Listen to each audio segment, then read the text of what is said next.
nearly dead, and I got detention and lines and everything. But it turned out his brother was the hardest kid in town, and he was waiting for me outside the gates. And I was so sick with worry that this, you know, because everyone was winding me up saying, oh, well, you know, he's going to bite your ear off. You are aware of that. You have to spend the rest of your life like that. And he might cut your nose off as well. So like, I was getting worse and worse every day. So I thought, right, that's it. I'm going to feign illness for a week. By that time, it had gone. So after a week, I thought it was safe to go back, and I got away with it. What is this, a mother's meeting? Gay? The reason you went to school in the morning at 9 o'clock till 3:30, there was one reason and one reason only. The mission for the day was not to be called gay. Gay was a term of abuse that would be applied to everything. You could have gay hair, gay ears, gay nose, gay face, a gay walk. You could have a gay bag, gay coat, gay shoes, a gay pencil, a gay pen. If you went into a library, you were gay. If you didn't like sport, you were gay. If you hung around the girls skipping, you were gay. If you came in makeup, you were gay. No. If you didn't agree with something someone had said, gay. Did you see that movie? No, I haven't seen it. Gay. What did you have for tea last night? Oh, I had chips. Gay. Were they gay chips? Were they? I bet they were, because you're gay. So even if you eat chips that are just regular chips, they're gay chips because you ate them. Any male teacher that's in any way odd is gay. Being over 40, being single, having a moustache, these are all grounds for big-time homosexuality. We used to call, if anyone suspected of being gay, they would be called a Joey.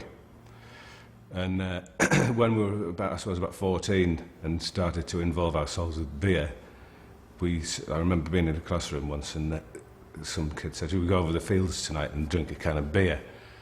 And we were like, "Yeah, we're in, we'll go and we'll do that." And this one kid said, "No, actually, I prefer wine."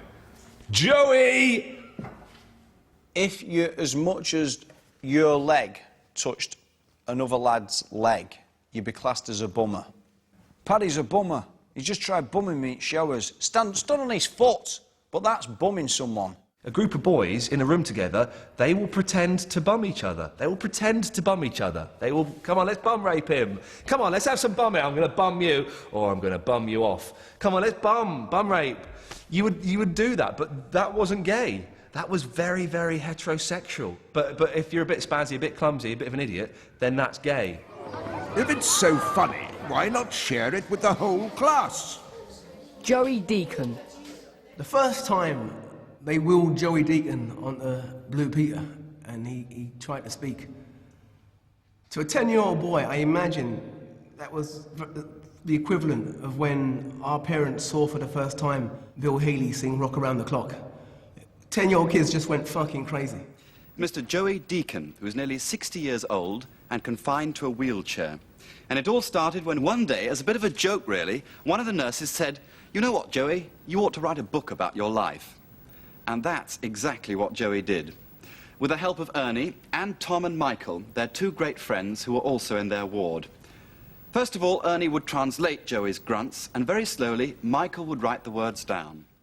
And if we lived in a more civilized, humanitarian society, what a 10-year-old boy would do when he saw Joey Deacon, he'd say, "That man is a timely reminder never to take for granted all of life's precious gifts."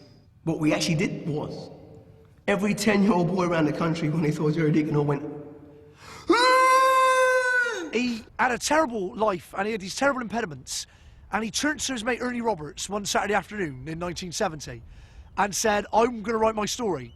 He didn't say that. It was unintelligible, to be honest. He didn't make any sense. But Ernie Roberts was brilliant. He was like C-3PO from Star Wars.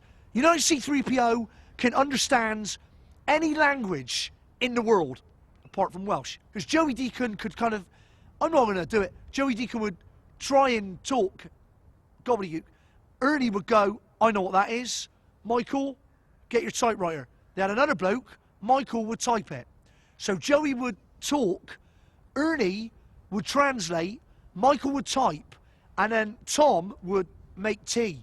It's a good job that he died, because if he'd been alive today, he'd have been presenting Celebrity Robot Wars, maybe fighting Stephen Hawking. I don't think Tom needed to be there, and I think Joey Deacon knew this. There was one too many involved. Joe is talking, Ernie Roberts is translating, Michael's typing. There's no need for Tom. Tom's superfluous. Tom's just a ligger. I always thought Tom was a ligger. He has no purpose being there, Tom. He's just jumping on the bandwagon. He wants a credit. In Joey Deacon, he didn't even know Joey Deacon.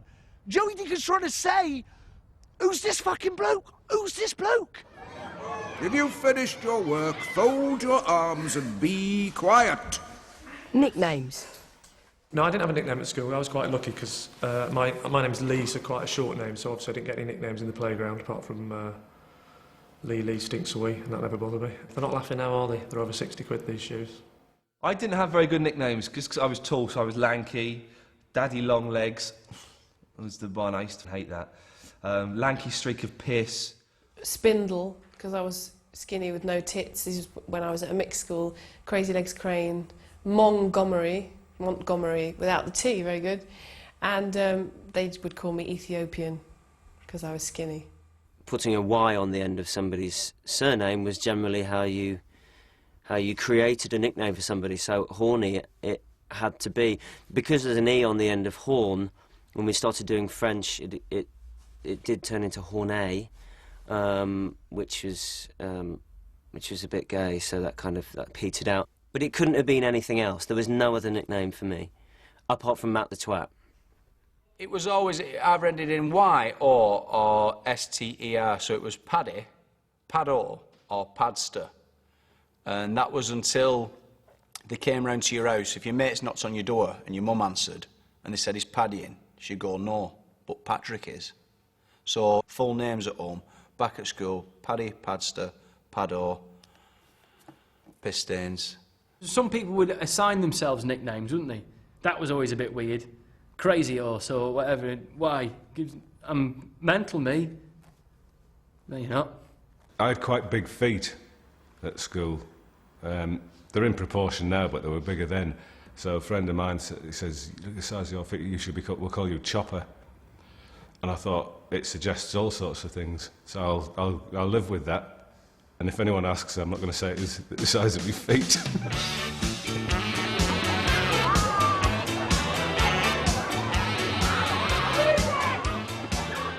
Why do you have to put chairs on the tables anyway?